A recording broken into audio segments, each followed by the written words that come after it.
성전을 헐라라는 제목으로 하나님의 말씀 증거하도록 하겠습니다.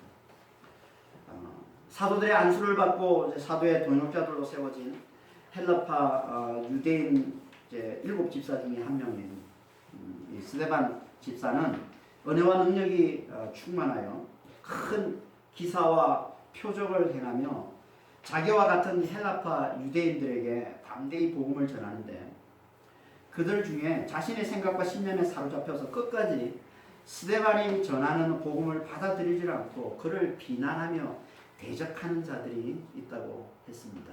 우리가 지난주에 살펴봤던 말씀이죠. 그들은 성령의 지혜로 말하는 이 스데반을 말로 도저히 이겨낼 수가 없자 이제 사람들을 매수하여 그에 대해 거짓말을 퍼뜨려 그를 대적합니다. 그게 이제 11절 말씀입니다. 11절 한번 볼까요? 사람들을 매수하여 말하게 하되 이 사람이 모세와 하나님을 모독하는 말을 하는 것을 우리가 들었노라 하게 하고, 사람들을 돈으로 매수하는 거죠. 그래서 거짓말을 퍼뜨리는데 그 거짓말이 뭐라고 합니까? 이 사람이 모세와 하나님을 모독하는 말을 하는 걸 들었다.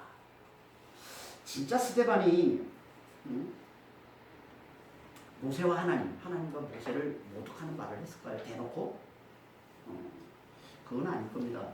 제정신이 아니고서야 모세와 하나님을 절대시하는 이 유대인들 앞에서 하나님을 대놓고 모독하는 말을 한다고? 있을 수 없는 겁니다.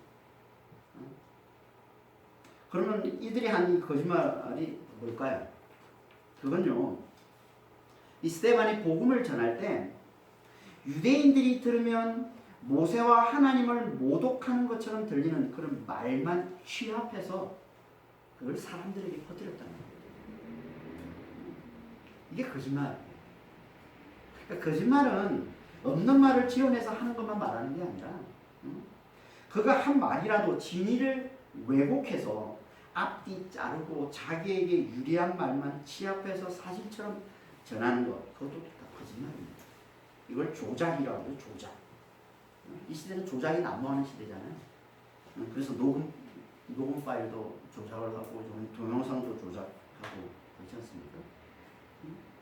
그래서 아무리 뭐 녹음이 되고 동영상이 찍혔다 해도 명확하지 않으면 증거로 채택하지 않는 겁니다. 그렇죠? 세상도 이런데 하나님은 오죽하겠습니까? 하나님은 우리가 아무리 하나님의 말씀을 그대로 똑같이 전한다고 해도 그 속에 담겨있는 진리, 하나님의 뜻, 그 진리를 제대로 알지 못하고 그냥 겉으로 드러난 그 말씀만 가지고 전하면 하나님은 그걸 하나님의 뜻을 왜곡해서 전하는 조작, 거짓말로 여기신다. 그러니까 말씀을 볼 때마다 항상 그 말씀 속에 담겨있는 그 진리를 깨우쳐 주시는 성령을 의지해서 말씀을 보는 게 너무 중요합니다.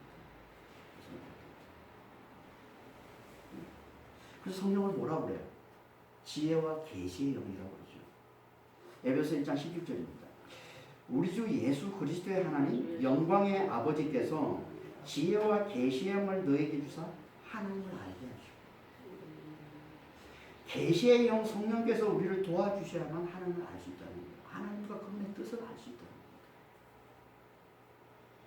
계시가 뭡니까? 계시는요, 감춰져 있는 걸 드러내는 걸 얘기하는 거예요. 그러니까 하나님은 감춰져 있어요. 누구에게? 우리 죄인들에게 다. 하나님과 그분의 뜻은요, 우리 죄인들에게 다 감춰져 있는 거예요.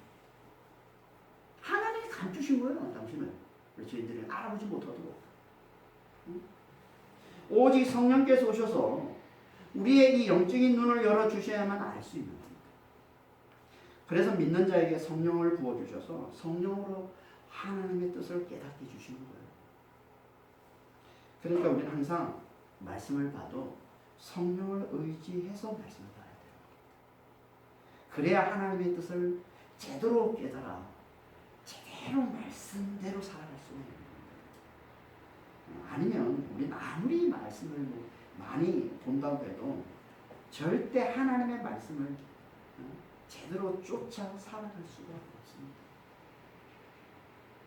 만일 우리가 성령을 의지하지 않고도 그냥 눈에 보이는 그 말씀만 보고도 하나님의 뜻을 잘 알 수 있다고 한다면 그건 곧 믿지 않는 자들도 얼마든지 말씀만 보면 하나님의 말씀대로 하나님의 뜻대로 살 수 있다는 뜻이 되는 겁니다.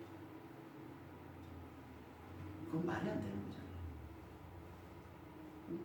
그럼 성경이 베스트셀러라는 거 아시죠?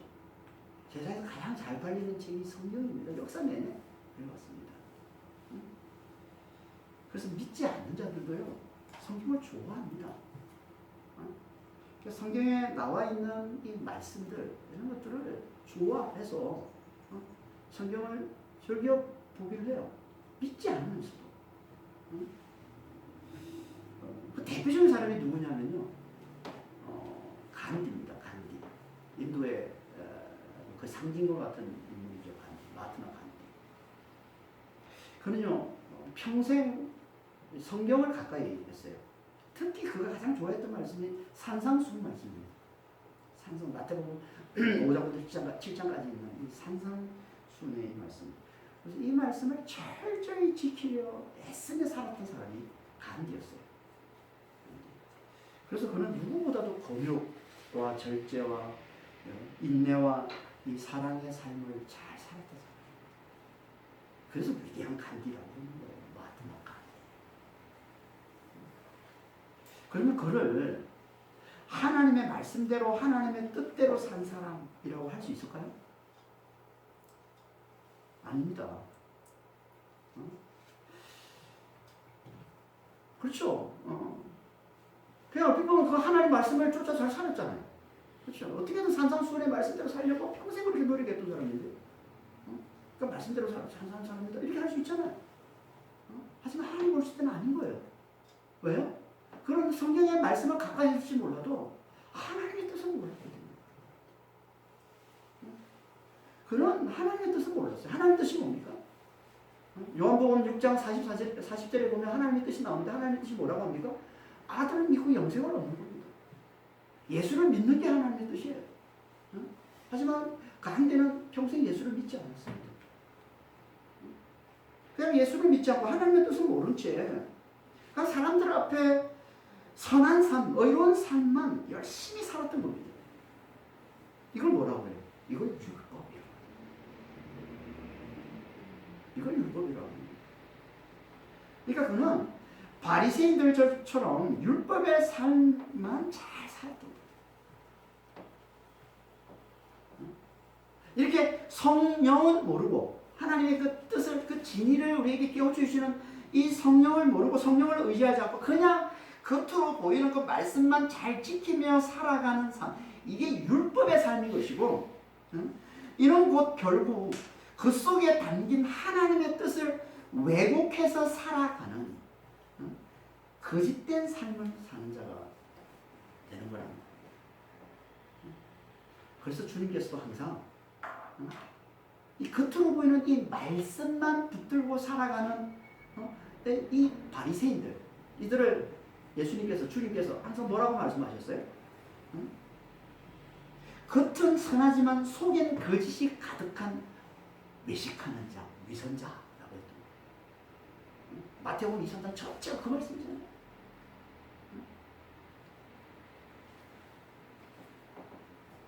그러니까 성령을 모르고 성령을 의지하지 않고 그냥 겉으로 들어와 있는 이 말씀만 보고서 이 말씀대로 문자적인 이 말씀대로 그냥 열심히 그걸 지키며 살아가는 이 삶을 살아가는 사람입니다. 그래서 주님께서 겉은 선한데 속은 거짓으로 가득한 외식자, 위선자라고 말씀하신 겁니다. 그러니까 우리도 성령을 의지하지 않고 그냥 말씀만 붙들고 살아가면 겉으로 보이는 이 말씀, 이 문자적인 이 말씀만 붙들고 살아가면 사람들이 볼 땐 의로울지 몰라요. 사람들이 볼 땐 선해 보일지 몰라요. 착해 보일지 몰라요. 하지만 하나님 앞에서는 어떤 자? 하나님의 진리를 왜곡해서 살아가는 거짓된 자, 위선자일 수밖에 없다는 겁니다. 이걸 잘 보여주는 이제 말씀이 오늘 본문에 나오는 이 헬라파 유대인들의 모습. 이들은요 율법에 사로잡혀서 스데반을 통해 성령이 전하는 복음, 성령이 전하는 복음이잖아요. 스데반을 통해서 스데반을 통해 성령이 전하는 이 복음을 듣고도 그 복음 속에 담긴 그 진리는 전혀 깨닫지 못한 채 그냥 겉으로 보이는 그 말만 가지고 그걸 꼬투리 잡아서 거짓말로 사람들을 성공했다는 겁니다. 그 거짓말이 뭡니까? 그걸 말씀하고 있는 게 조금 밑에 12절에서 14절까지 말씀이에요. 그 거짓말이 뭔지를 반복해서 말씀하고 있는 겁니다. 12절에서 14절까지. 12절을 보겠습니다. 백성과 장로와 서기관들을 충동시켜 와서 잡아가지고 공회에 이르러. 그러니까 스데반과 논쟁하는 자들이 사람들을 매수해서 퍼뜨린 그 거짓말, 그 거짓말이 백성들과 장로들과 서기관들을 충동시켰다는 거예요. 이 말은 자극해서 분노케 된 거예요.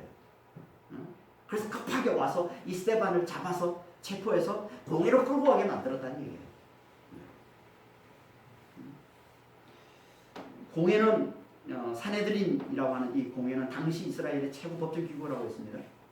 그러니까 유대 지도자들이 모인 사두개파와 이 바리새인의 이 지도자들이 모여서 가장 이제 중요한 결정을 내리는 것이 이제 사네드린 공회인데 여기로 이제 스데반을 끌고 옵니다. 앞에서 사도들을 체포해서 끌고 와서 거기서 이제 대제사장이 신문했잖아요. 똑같이 이제 스데반을 끌고 와서 대제사장 앞에서 신문을 받게 하는 거죠. 그만큼 스데반의 이 문제를 대단히 심각하게 봤다는 거죠 지금. 그렇죠? 자, 대제사장이 공회를 열고 이제 대제사장은 먼저 거짓 증인들을 내세워서 스데반을 이제 공격합니다. 거짓 증인들 13절 한번 볼까요? 거짓 증인들을 세우니 이르되 이 사람이 이 거룩한 것과 율법을 거슬러 말하기를 마지 아니하는도다. 그 앞에서 말한 모세와 하나님을 모독하는 말을 한 걸 들었다 그랬는데 그걸 좀 더 구체적으로 다시 말씀하고 있는 거예요. 13절 말씀이. 그게 뭐라는 거예요? 이 사람이 이 거룩한 것과 율법을 거슬러 말하기를 마지 않았다라는 거예요. 마지 않았다. 이 거룩한 것은 예루살렘 성전을 얘기하는 겁니다. 예루살렘 성전. 그리고 마지 않았다는 말은 거치지 않았단 말이에요. 거치지 않았다. 그러니까 무슨 말이에요? 이 사람이 그러니까 거짓 증인이 말하는 거예요. 이 스데반이 이 성전과 율법을 거슬러 말하는 거예요. 대적하는 말을 하는 거예요. 계속해서 대적하는 말을 하는 걸 들었다라는 말이에요. 계속 성전과 율법을 대적해서 말하더라는 거예요. 이 스데반이. 이 대적의 말이 또 좀 더 정확하게 뭔지를 이제 14절에 다시 한번 말씀하고 있습니다. 대적하는 말은 뭔지. 스데반이 성전과 율법을 대적해서 한 말이 뭔지를 얘기하고 있는 거예요. 14절. 그의 말에 이 나사렛 예수가 이곳을 헐고 또 모세가 우리에게 전하여 준 규례를 고치겠다 함을 우리가 들으노라. 이 나사렛 예수. 그러니까 스데반이 전하고 있는 게 예수의 복음이에요. 그리스도의 십자가와 부활의 복음을 전하고 있다는 거예요. 이 나사렛 예수라고 해서 그가 이제 예수를 전하면서 나사렛 예수에 대한 이 복음을 전하면서 또 뭘 같이 전했다는 거예요. 예수님께서 하셨던 말씀을 함께 전했다는 거예요. 그렇잖아요. 복음을 설명하기 위해서 예수님이 하신 그 말씀을 이제 어떻게 보면 인용해서 이제 말씀을 하고 있는 거죠. 그 중에 이 유대인들이 듣기에 가장 거슬렸던 말씀이 이 두 가지라는 거예요.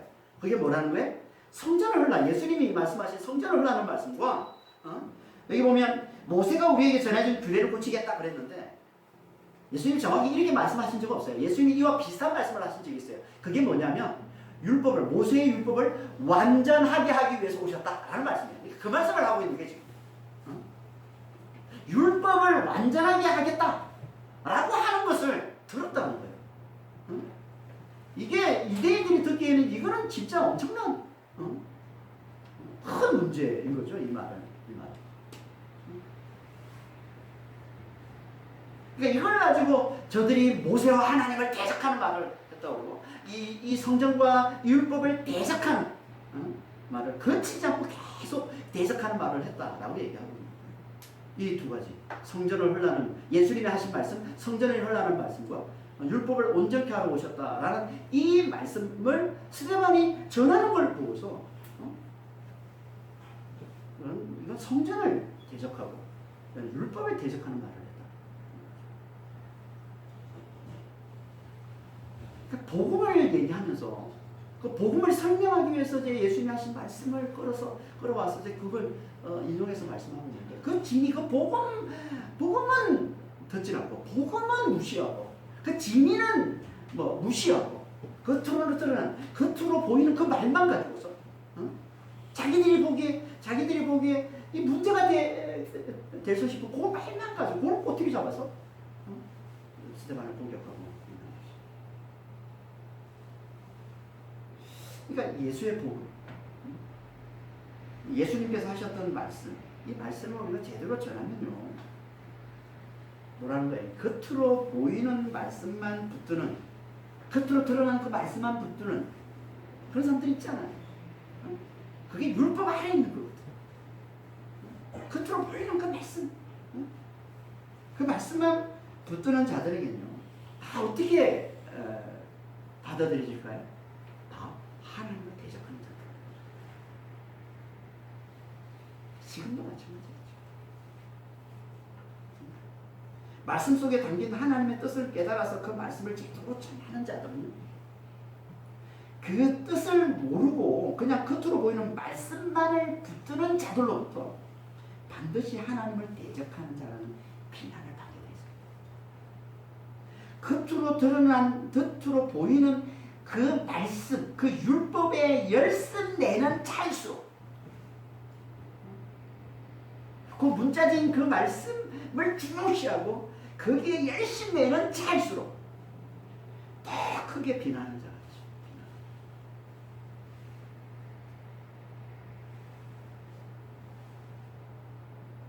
그래서 우리 참 이 복음을 전하고 말씀 속에 담겨있는 이 진리를 전할 때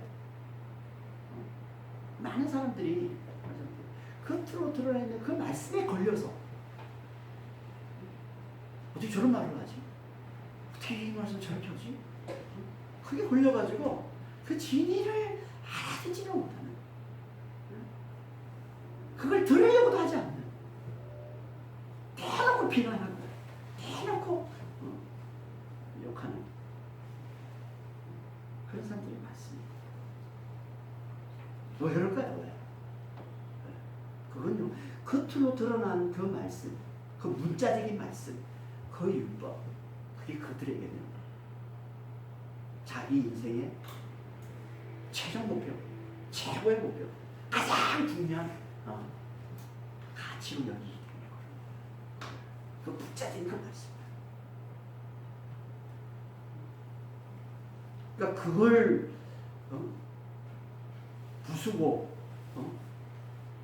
부수고 다시 새롭게 한다고 아니 이건 뭐 용납할 수가 없는 거죠. 아니 율법 이게 절대적인 건데 아니 성전 이게 절대적인 건데 이걸 허물어? 아니 모세의 율법은 절대적인 건데 아니 이걸 완전히 용납할 수가 없는 거죠.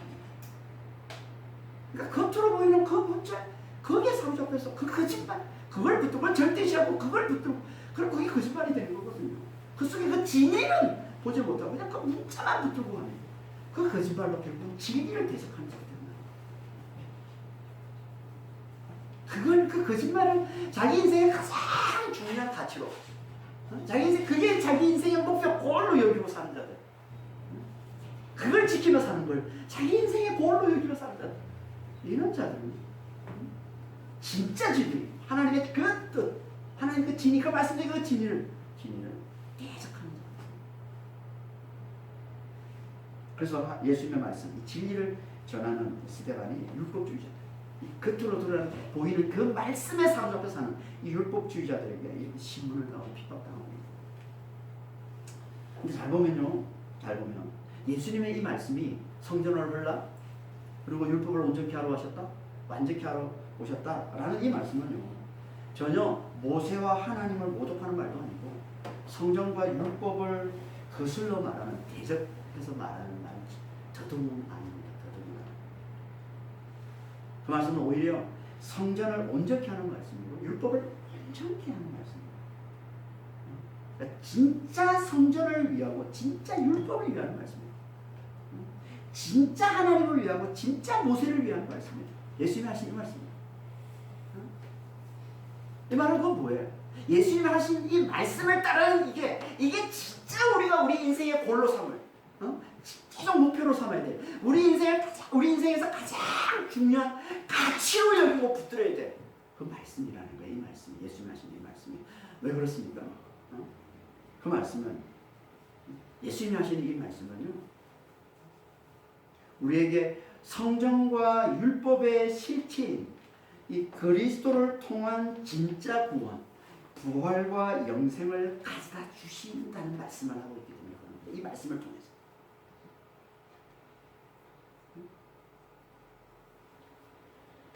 그러니까 예수님의 이 말씀은 우리에게 주실 진짜 구원에 대해서 말씀하고 있는 거예요. 이 말씀을 통해서. 그러니까 성전을 흘러 모세의 율법을 온전케 하러 오셨다라는 이 말씀은 우리에게 진짜 성전, 진짜 율법을 온전하게 하셔서 우리에게 진짜 구원을 가져다 주시는 말씀이라는 거예요. 어떻게 이 말씀이 그런 말씀이 되는 걸까요? 제가 하나씩 한번 보겠습니다. 자, 성전을 흘러라는 이 말씀. 이 말씀을 예수님께서 어디서 하셨습니까? 요한복음 2장 19절에서 예수님 하신 말씀이에요. 요한복음 2장 19절에서 21절입니다. 예수께서 대답하여 이르시되 너희가 이 성전을 흘러 내가 사흘 동안에 일으키리라. 유대인들이 이르되 이 성전은 46년 동안에 지었거늘 네가 3일 동안에 일으키겠느냐 하더라. 그러나 예수는 성전된 자기 육체를 가리켜 말씀하십니다. 전혀 지금 주파수가 안 맞는 거예요. 지금 그렇죠? 지금 이 말씀 앞에 유대인들이 표적을 보여달라고 그래요. 예수님 앞에. 예수님께서 막 예수 성전을 정화하는 일을 하니까 유대인들이 와가지고 당신이 하나님부터 온 메시아라는 표적을 보여달라. 그랬더니 예수님이 하신 말씀이 이 말씀인 거예요. 성전을 홀라 내가 사흘 동안에 일으키리라. 유대인들은 당연히 이 말씀을 뭐로 알아들었겠어요? 눈에 보이는 것은 예루살렘 성전을 얘기하는 걸 알아들었겠죠, 당연히. 하지만 예수님은 아니라는 거예요. 예수님은 이건 자기 육체로 가르쳐 말씀하신 것이다. 여러분, 성전이 뭡니까? 성전은 하나님이 계신 거죠. 하나님의 임재를 나타내는 게 성전이에요. 하나님이 계신 거죠. 유대인들은 당연히 조상 대대로 예루살렘 성전, 거기에 하나님이 계시다고 생각을 했습니다.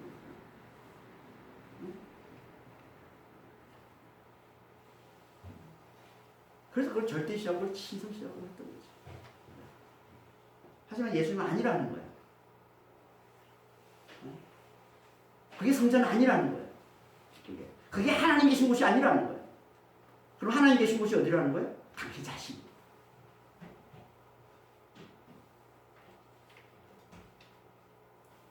진짜 하나님이 계신 곳은 그것이 아니라 당신 자신입니다.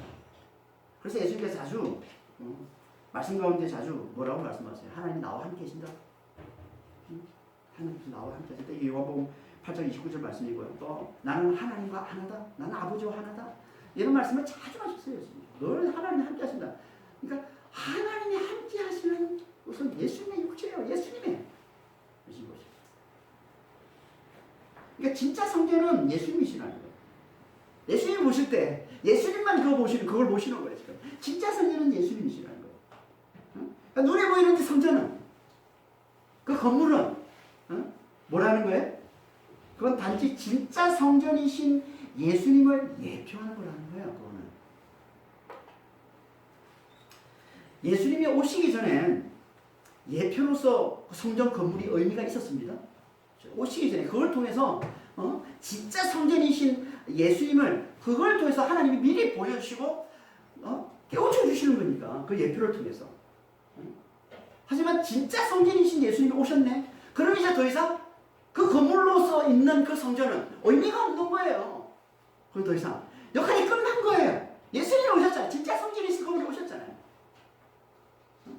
여러분, 이 성전이 예수님을 상징을 그대로 담고 있는 겁니다. 이 성전이. 그래서 그 번제단이 있고 지성소가 있는 거예요. 피 흘리는 번제단이 있고 죽음이 상징하는 번제단이 있고 그리고 하나님의 임재가 있는 하나님과 영원토록 함께 사는 그 지성소가 그 성전 안에 있는 겁니다. 이게 예수님이잖아요. 예수님이잖아요. 그대로 인격으로 나타내 보이신 분이 예수님이시잖아요.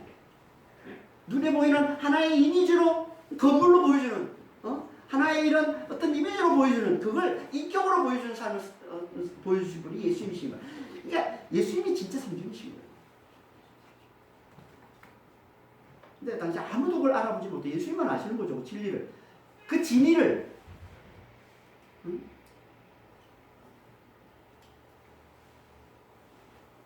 그래서 예수님께서 성전은 자기 육체밖에 없다. 자기 육체. 자기 육체로 가르쳐 말씀하신 것이다.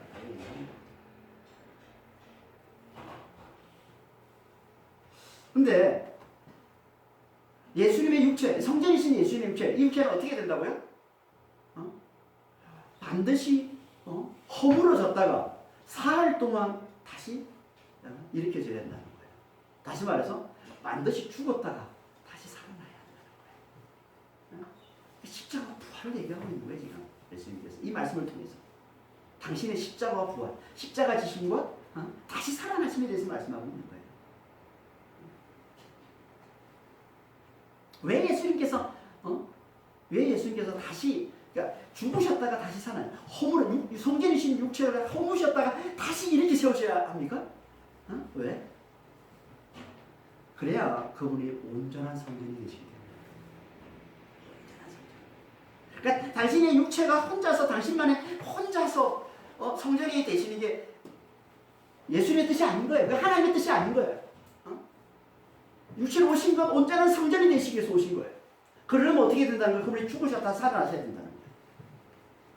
그분이 죽으시고 다시 살아나시면 온전한 성전이 되는 거예요. 어떻게 온전한 성전이 될까요? 어떻게? 그건 그분이 죽으심으로 그분 안에서 하나님의 백성들, 그분의 백성들, 하나님의 백성들이 다 죄를 사함받아 부활하신 그분 안에서 그들 모두가 부활과 영생을 살면서 하나님과 함께하는 온전한 성전으로 세워질 수 있기 때문이거든요.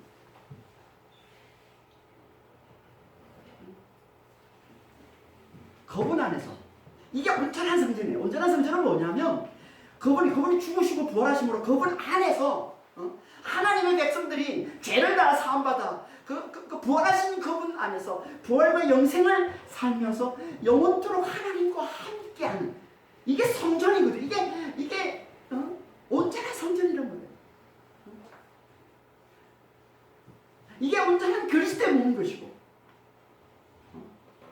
하나님의 성전이 되신 그리스도의 몸인 것이고 그래서 그리스도를 믿는 우리를 다 뭐라고 그래요? 그리스도의 몸이라고 부르는 거예요. 그리스도의 몸. 그분 안에서 우리가 죄를 다 사함받고 죄를 다 씻김받고 이제 그분의 그 부활과 그 영생을 얻어서 영원토록 하나님과 함께 사는 자가 된 우리를 그리스도의 몸이라고 부르는 거예요. 그러면 이 그리스도의 몸된 우리를 또 다른 말로 뭐라고 그래요? 하나님의 영이신 성령을 모시고 있는 하나님의 성전. 고린도서 3장 16절입니다. 너희가 하나님의 성전인 것과 하나님의 성령이 너희 안에 계시는 것을 알지 못하느냐.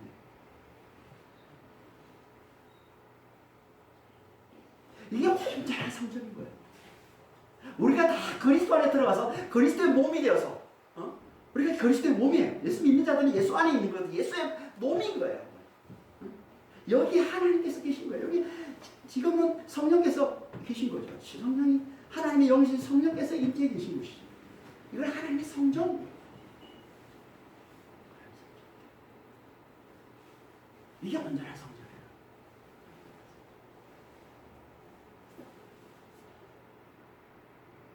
그러니까 예수님께서 말씀하신 성전을 헐라라는 이 말씀은 우리에게 당신 안에서 그리스도 안에서 우리를 부활과 영생으로 구원해 주시겠다는 놀라운 축복의 말씀인 거죠. 성전을 하라. 성전을 하라. 나를 죽여라 이 말이거든요. 예수님께서. 그래야 너희가 사는 거야. 너희가 부활과 영생으로 사는 거야. 영원토록 하나님을 모신 성전으로 다시 살아나게 되는 거야. 이 말씀합니다.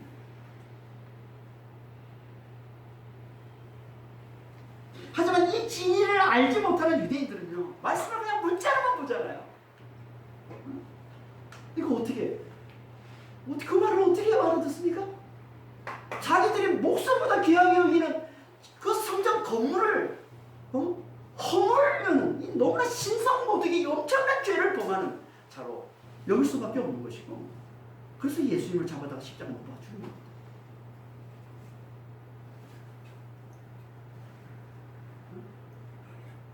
그러니까 진리를 알지 못하면요, 하나님 말씀을 붙들고 있는 거예요. 성전을 너무 귀하게 여기는 이들이 그냥 너무 귀한 거 아니에요? 성전 귀하게 여기는 거.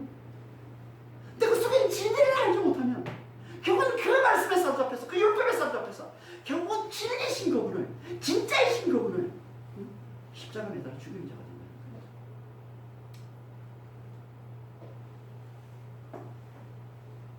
그리고 또 그분이 부활하시고 성령을 보내셔서 수많은 사람들이 그 복음을 듣고 주님께 돌아오는데도 아직도 여전히 그 율법에 사로잡혀서 십자가와 부활의 복음을 전하는 스데반을 또 똑같이 모함하고 핍박하고 죽이려 드는 거예요.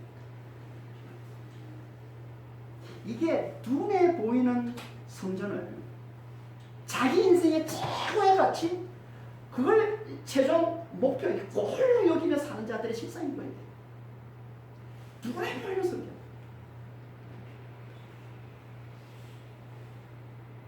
여러분 진짜 무서운 건요, 그거 아시죠? 진짜와 완전히 다른 건요 그렇게 무서운 게 아니에요. 그렇게 뭐 크게 문제가 되지는 않아요. 진짜가 너무 다른 것들을 사람들이 그걸 보지도 않아요. 근데 진짜 무서운 건 뭐예요? 그 진짜와 너무 비슷한 거. 그걸 진짜라고 우기는 자, 그걸 진짜로 여기는 자, 이게 진짜 무슨 말이에요? 그래서 누가 유명한 말을 했죠. 옛날에 기업 컨설턴트인가요? 이런 말을 했어요. 위대한 것에 적은 좋은 것이다. 위대함에 이르지 못하는 좋은 것에 안주하기 때문에. 그런 책이 있어요. 책.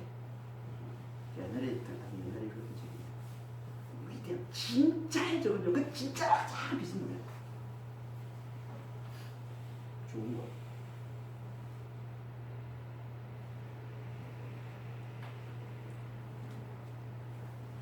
율법을 온전케 하러 오셨다는 말씀도 마찬가지입니다.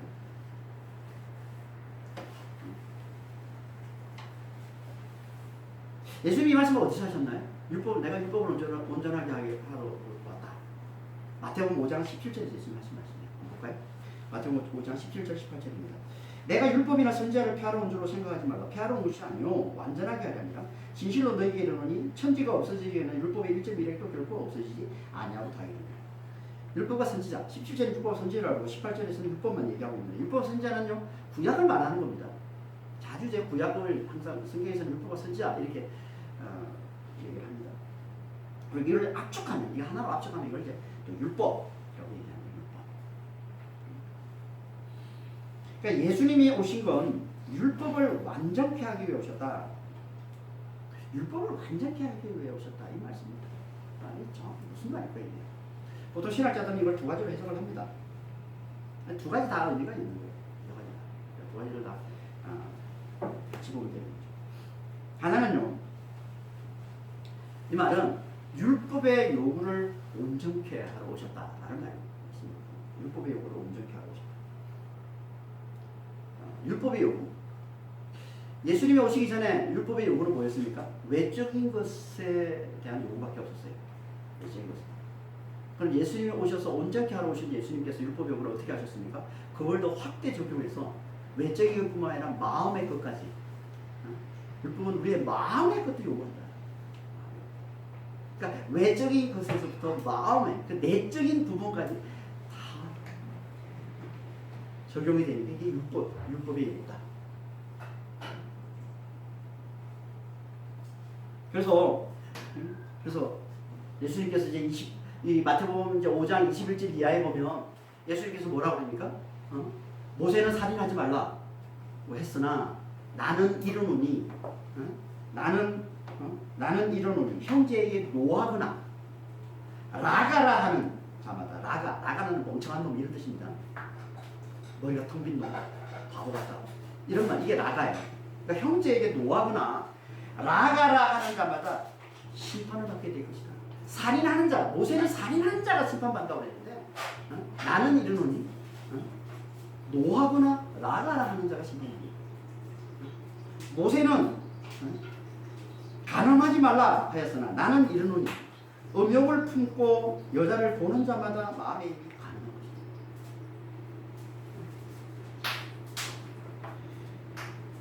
그러니까 이게 율법을 완전히 한 거라는 거예요.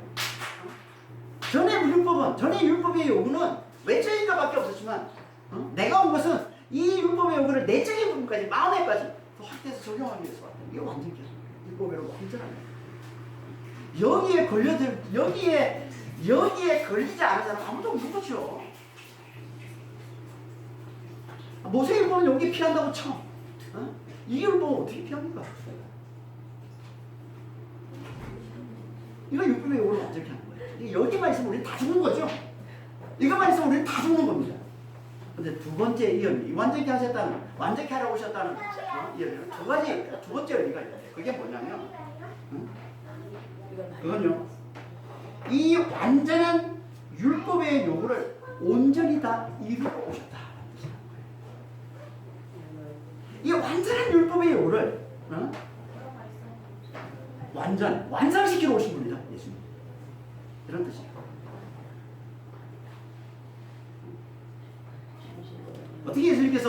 어떻게 예수님께서 이 완전한 율법의 이 완전한 요구를 어떻게 완성시키십니까? 성령의 능력으로. 그래서 당신께서 성령의 능력으로 율법의 요구를 다 이루시고는 율법으로 말미암아 죄를 우리에게 율법의 용도는 죄를 깨닫는 거예요. 이게 과정이란 말이에요. 이게 목표가 아니라 목표가 아니라 율법을 깨닫는 주시는 거니까. 그러니까 율법으로 죄를 깨달아 결국 그리스도의 이 십자가와 부활을 믿는 우리에게 성령을 부어 주셔서 그 능력으로 율법의 요구를 온전히 이루게 주신다는 거예요. 이 예수님께서 율법을 완전케 하러 오셨다. 로마서 8장 3절 4절입니다. 율법이 육신으로 말미암아 연약하게 할 수 없는 그것을 하나님은 하시나니 곧 죄로 말미암아 자기 아들을 죄 있는 육신의 모양으로 보내어 육신의 죄를 정하사 육신을 따르지 않고 그 영을 따라 행하는 우리에게 율법의 요구가 이루어지게 하려 하십니다. 그러니까 예수님께서 성령의 능력으로 율법의 요구를 이루시고 또 그분이 영으로 우리 안에 들어오셔서 그 영을 따르는 그 그리스도를 주님을 믿고 그분을 따르는 우리에게 이 율법의 요구가 온전히 이루어지게 하는. 그러니까 율법의 요구를 이루신 이는 성령이신 거예요. 더 이상 육신을 그리스도께 죽은 대로 알아보고 성령을 의지하는 자가 이 율법의 요구를 온전히 이루는 자.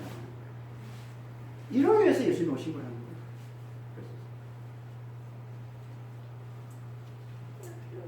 이렇게 성령의 능력으로 율법의 요구를 온전히 이루며 사는 자들, 이들이 장차 하늘에서 영원토록 하나님의 생명을 누리며 사는 하나님의 백성들입니다.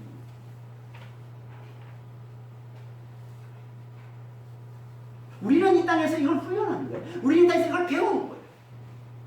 오직 성령의 능력으로만 율법의 요구를 온전히 이룰 수 있으면 이 땅에서 배우는 거예요. 십자가와 성령을 의지하면서. 이게 믿음이 훈련인 것이고, 이게 이 땅에서 우리가 살아가는 성도들의 삶인 거예요. 이걸 양육받는 거예요. 이거 훈련받는 거예요. 우리는 오직 하나님의 능력으로만, 오직 성령의 능력으로만 율법을 온전히 할 수 있음을 배우는 거죠. 이미 온전히 하셨어요. 우리 안에 오신 이 성령으로만 우리는 율법의 요구를 온전히 이룬 자입니다. 그걸 배우는 거예요.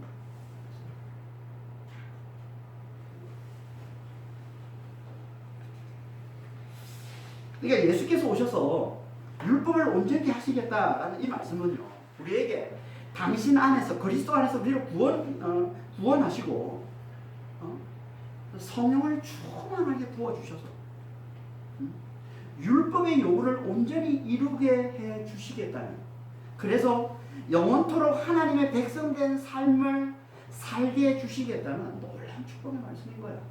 율법을 온전히 하기 위해 왔다 이 말이야. 우리를 구원하셔서 성령을 부어줘서 그 성령의 능력으로 하나님의 백성된 삶을 온전하게 살 수 있도록 만들어 주신다는 말씀이거든요.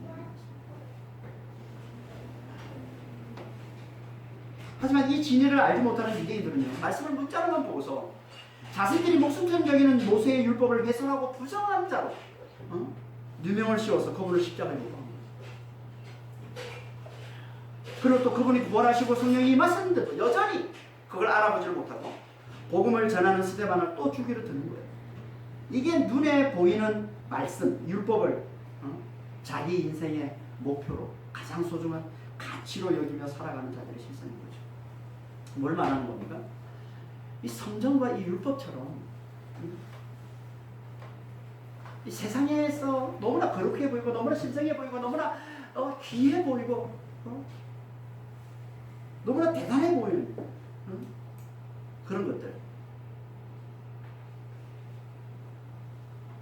그런 것들을 자기 인생의 골로, 자기 인생의 목표, 자기 인생의 가장 중요한 가치로 여기며 사는 자들은요, 진짜 우리 인생의 진짜 가치, 진짜 목표이신 예수님을 반드시 대적하는 자가 되고 만다는 것을 보여줍니다. 그러니까 우리는 예수님을 우리 인생의 가장 소중한 가치, 진짜 목표로 보지를 못하면 우리는 다 이 세상에서 그와 비슷해 보이는, 거룩해 보이고 신성해 보이고 너무나 대단해 보이는 그것을 가장 가치 있는 것으로 붙들고서 진짜 가치이신 예수님을 대적하고 예수님을 죽인 자가 되고 만다는 거예요. 그러니까 오직 예수님을 진짜 가치로 알아보는 자만 구원이 이르는 겁니다. 그 외 다른 모든 것들은 그 진짜 가치이신 그 예수님께 인도하는 가정의 과정, 그냥 과정일 뿐인 거예요. 다른 모든 것들은 아무리 절대적으로 보이고 아무리 대단해 보이고 아무리 거룩해 보이는 거, 아무리 좋아 보이는 걸 할지라도, 아무리 귀해 보이는 걸 할지라도 그 모든 것들은 다 우리를 진짜 가치로, 진짜 목표인 우리 인생의 가장 소중한 그 예수님께 인도해주는 과정일 뿐이라는 거예요. 그게 마음이 뺏기면 안 된다는 거예요. 이게 성전을 허무는 겁니다. 우리는 다 성전이 있어요. 예수님을 알아보지 못하는 자들은, 예수님의 진짜 가치를 알아보지 못하는 자들은 다 하나씩 이 땅에서 성전을 품고 살아가고 있습니다. 절대 가치를 품고 살아가고 있어요. 이게 소중해, 난 이거 빼앗기면 절대 안 돼. 그게 어떤 사람은 자식이고, 그게 어떤 사람은 인생의 성공인 것이고, 그게 어떤 사람은 세상의 권력인 것이고, 다 사람들은 자기만의 이 절대가치, 마치 성전과 같이, 유대인들의 이 성전과 같은 절대가치, 가장 거룩한 가치를 하나씩 품고 살아가고 있습니다. 여러분, 예수를 만났으면 예수 앞에 이게 다 깨져나가야 되는 거예요. 이게 성전을 허무는 겁니다. 그래야 예수를 보는 것도 진짜 머리 우리님이 많은 거예요. 참 머리 우리님이 많은 거예요.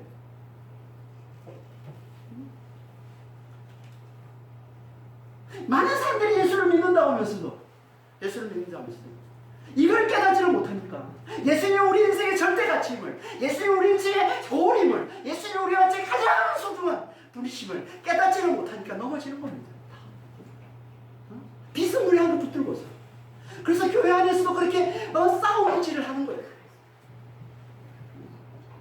여러분, 아무리 좋은 교회, 아무리 좋은 목사라도요, 그 교회, 그 목사들, 그들은 다 우리를 진짜 가치신, 진짜 목표신 예수님께 인도해주는 과정일 뿐인 거예요. 그건 다.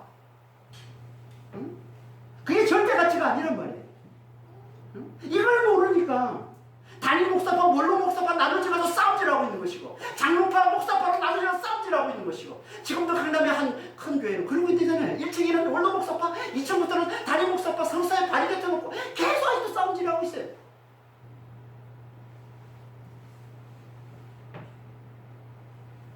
예수를 진짜 가치로 알아보지는 못하면요, 우리는 반드시 예수가 아닌 다른 것들을 절대 가치로 붙들고서 결국은 예수를 대적하는 거예요.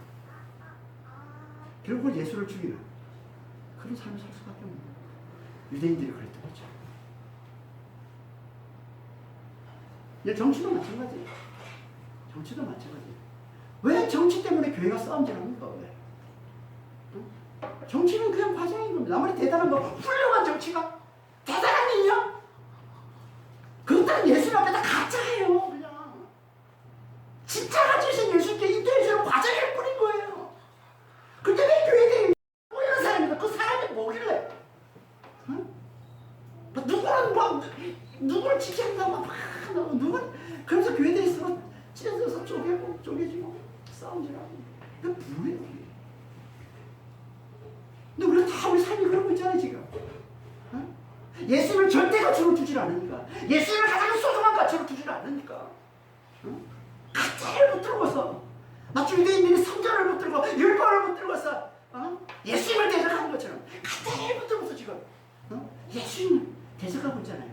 진짜 교회를 대적하고 있잖아요. 형제들을, 진짜 형제들을 죽이고 있잖아요 지금. 하나님의 백성들을 죽이고 있지 않습니까? 그러니까 진짜 우리는 예수님만이 우리 인생의 진짜 목표, 최고의 가치, 이건 잘 알아봐요. 그의 다른 모든 것들은 그리로 우리를 인도해가는 과정임을 잘 알고 그게 마음이 뺏기면 안 돼요. 그게 마음이 뺏기면 안 돼요. 있으면 좋고 없으면 괜찮다. 이 마인드를 우리가 잃어버리면 안 됩니다. 오직 우리 마음은요, 그리스도께 집중해야 돼요. 우리의 진짜 가치이신, 우리의 진짜 목표이신 그리스도께 우리 마음이 집중해야 돼요. 그게 구원인 거예요. 그래서 사도 바울이 이렇게 얘기한 겁니다. 고린도서 3장 21절 23절에 그런즉 누구든지 사람을 자랑하지 말라. 만물이 다 너희 것이니라. 바울이나 아볼로나 게바나 세계나 생명이나 사망이나 지금 것이나 장래 것이나 다 너희의 것이라. 너희는 그리스도의 것이요 그리스도는 하나님의 것이라. 이건 다른 말로 뭐예요? 사람과 만물은 다 우리를 그리스도께로 인도하는 과정일 뿐이에요. 모든 것 다, 세계가 다, 아무리 대단한 보이는 사람, 아무리 대단한 가치가 있는 것처럼 보이는 것, 다 그리스도께로 인도하는 거예요. 우리가 집중할 것, 우리의 최고의 가치는 오직 한 분, 그리스도밖에 없다는 거예요. 그걸 말씀하고 있는 거예요. 이 말씀이 어떻게 주었습니까? 맨날 뭐 고린도 교회 안에 아볼로 파다, 나는 바울 파다, 나는 아볼로 파다, 나는 게바 파다, 나는 싸움질하고 있는 그 고린도 교회에 지금 사도 바울이 하는 얘기거든요. 다 우리를 그리스도께로 인도하는 과정이 지금 도구에 불과한 것인데, 우리가 집중할 건 예수 그리스도밖에 없다는 거예요. 이걸 깨닫고 그리스도만을 굳게 붙드는 자만이 그분으로부터, 그리스도로부터, 하나님으로부터 참 생명과 참 능력을 받아 누리는 자가 되는 것이고, 그렇지 않으면 우린 다 유대인들처럼 그 그림자, 참것의 그림자, 이 진리의 그림자, 그걸 진짜처럼 붙들고 살아가다가 결국 영원한 멸망에 들어가고 마는 겁니다. 여러분, 성경과 율법은 그림자예요. 히브리서 9장 24절입니다. 그리스도께서 참것의 그림자인 손으로 만든 성전은요, 눈에 보이는 성전은 그림자예요. 참것의 그림자예요. 10장 1절에도 율법은 장차 참 좋은 일의 그림자일 뿐이에요. 참 세상이 아니더라. 다 그림자예요. 근데 이걸 절대 시하고 있으니 유대인들. 그래서 결국은 진리신 예수님을 죽이는 자가 되고 말았으니, 이게 얼마나 안타까운 일입니까? 이렇게 진짜를 붙들고서 참 생명을 누릴 자와 가짜를 붙들고 살다가 영원한 멸망에 들어갈 자를 대조시켜주는 단어가 천사예요. 15절 한번 보겠습니다. 공회 중에 앉은 사람들이 다 스데반을 주목하여 보니 그 얼굴이 천사의 얼굴 같다. 천사의. 우리들은 천사의 얼굴 같은 모습입니다. 가끔씩 우리가 영적으로 성령으로 충만해지면 그런 얼굴을 볼 때가 있어요. 저는 여러 차례 경험한 적이 있습니다. 제가 옛날에 선교제 사역할 때도 그랬고, 제가 영혼들을 양육할 때도 그랬고요. 갑자기 얼굴이 제가 진짜 너무 놀랄 정도로 확 천사처럼 바뀌는 얼굴을 제가 경험한 적이 있습니다. 이 하나님 신 놀라운 은혜예요. 표적인 거죠. 표적. 여기 공회에 앉은 자들, 공회에 앉은 자들이 누굽니까? 유대 지도자들이에요. 지금 그리스도 복음을 대적하는 자들입니다. 그런데 이 복음의 대적자들이 지금 스데반을 주목해서 보니 거짓 증인들이 나서가지고 거짓말로 스데반을 공격하고 있는 상황이에요. 지금 그 공격이 끝났어요. 이제 거짓 증인들이 끝났어요. 그리고 이제 스데반의 입을 열어 얘기할 차례예요. 그래서 모두가 다 주목해서 보는데 스데반의 얼굴이 어떤 얼굴이었다고요? 천사 얼굴. 천사 얼굴 같았다. 천사처럼 천사 얼굴을 갖다는 말이 무슨 말일까요? 이건요, 그 얼굴이 천사처럼 광채가 나고 빛이 났다는 얘기를 하고 있는 거예요. 이 사도행전 12장 7절에 보면 호련히 주의 천사가 나타나며 옥중에 광채가 빛나. 천사는 하나님의 영광, 빛이 그와 함께 하는 거예요. 그래서 주로 천사가 나타나면 광채가 나타나고 빛이 나타나는 거예요.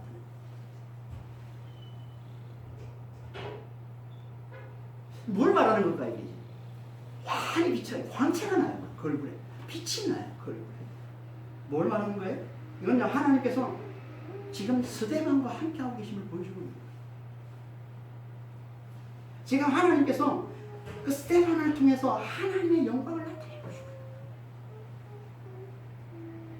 마치 구약에서 모세가 시내산에서 40일간 하나님과 독대를 했죠. 40일간. 하나님과 함께 있다가 내려올 때 이스라엘 백성들이 두려워할 정도로 그의 얼굴이 빛이 난 것과 같은 거예요. 출애굽기 34장 29절 30절입니다. 모세가 그 전구에 두 판을 들고 시내산에서 내려오니 모세는 자기가 여호와의 말씀을 말미암아 얼굴 피부에 광채가 나나 깨닫지 못하였더라. 아론과 온 이스라엘 자손이 모세를 볼 때 모세의 얼굴 피부에 광채가 남을 보고 그의 가까이 하기를 두려워합니다. 하나님이 함께 하시는 자라는 표로 나타나는 게 이게 광채예요. 그러니까 이건요, 이 천사의 얼굴은 말씀의 진리를 모르고 율법에 사로잡혀서 그리스도를 대적하는 자들 앞에서 하나님이 진짜 함께 하시는 자, 하나님께서 함께 하시면서 힘과 능력을 주시고 하나님 영광으로 함께 해주시고, 그래서 마침내 성기케 해주실 자, 그래서 영원토록 하나님의 생명, 이 부활과 영생을 누리며 살게 하실 자를, 살게 하실 자가 누군지를 미리 예표가 나타내 보여주는 거예요. 지금 이걸 통해서. 그게 누구라고요? 스데반처럼 그리스도를 우리 인생의 최종 거울로, 가장 중요한 가치로, 절대 가치로 알아보고 그분만을 굳게 붙드는 자예요. 그래서 다른 모든 것, 그분 외에 다른 모든 것들은 다 그분께로 우리를 인도해주는 과정일 뿐이라는 것을 알고, 그게 크게 마음 쓰지 않는 자, 세상의 눈에 보이는 이 성전을 허무는 자, 그래서 오직 그리스도에게만 집중하는 자, 그리스도의 십자가 부활에만 집중하는 자,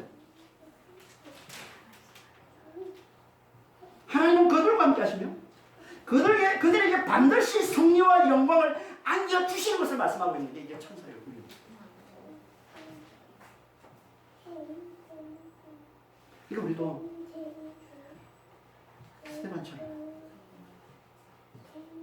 스데반처럼 오직 그리스도께 집중하며 사는 자, 이 세상에 이 성전을 좀 허물고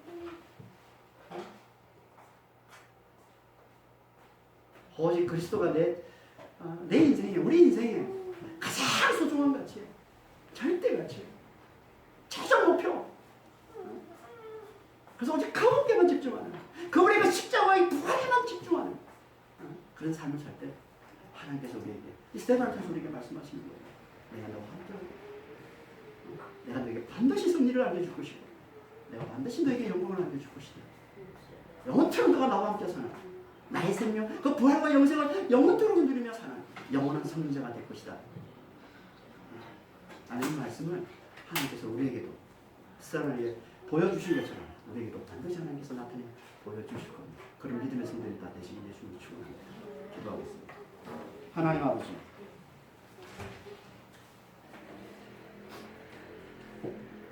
유대인들이 참된 것의 이 그림자요 모형에 불과한 가짜인 이 성전과 율법에 사로잡혀서 진리이신 그리스도를 대적하는 자가 된 것처럼 그렇게 우리도 이 세상에 있는 이 거룩해 보이고 뭐 대단해 보이고 너무 아름다워 보이는 그런 것에 우리의 마음이 뺏기면 아버지 하나님 우리도 그렇게 거짓에 속아서 거짓된 교육법 그 성전에 속아서 참이신 그리스도를 대적하는 사는 자가 될 수밖에 없습니다. 이런 어리석은 자가 되지 않도록 아버지 하나님 우리는 정말 이 복음을 잘 듣고 이 십자와 이 부활의 이 복음을 잘 듣고서 우리 인생의 참된 가치 진짜 가치 절대 가치 가장 소중한 가치 최종 골 최고의 목표